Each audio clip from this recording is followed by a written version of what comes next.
Welcome to my channel. In this video we will talk about the pv3200 inverter.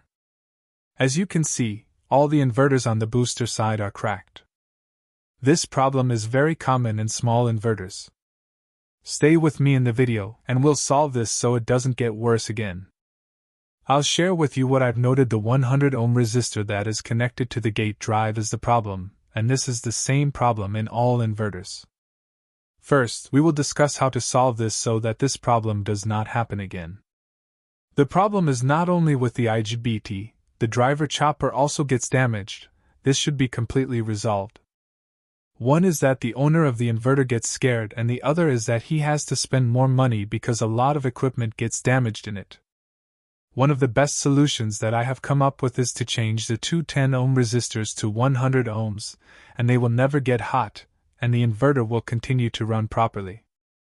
One thing is that you have to put a 10 ohm resistor on the gate, and a 20k resistor on the source, and it will never get hot. The important thing in this is that I want to share with you the complete circuit diagram of the driver transformer, which is a component that is prone to damage and many problems arise during checking, so let's discuss it and see its diagram. First, the AC power supply from the main transformer will enter it, which will enter its pin number 1 and pin number 2. The AC voltage at pin number 1 will be converted to DC through the diode. The AC voltage at pin number 2 will remain the same. When the AC voltage and DC voltage pass through the coil, switching will start, and this switching will create a magnetic field which will generate other supplies. This voltage will be in very low amperes. It will be used only for switching the IGBT. So, how many volts will be generated here? This capacitor will produce 15 volts, and the other capacitor will produce 6 volts, making a total of 21 volts. If this diode on pin number 1 gets hot or shorted, it is a sign that this transformer is damaged. If you do not replace it, your IGBTs may get damaged again. It is necessary to change it. When it is hot, this 19% transformer will be damaged.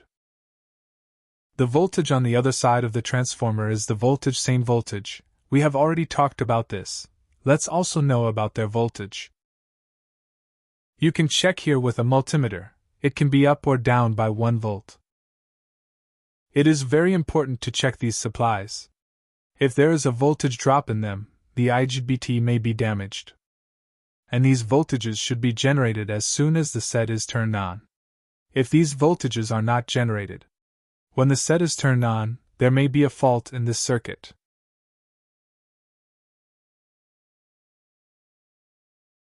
Finally, I would like to mention that in the TL350 used to drive IGBTs, the supply of these three will be combined from here, meaning that these three ICs will get the same supply and there is a separate supply for 2 of them.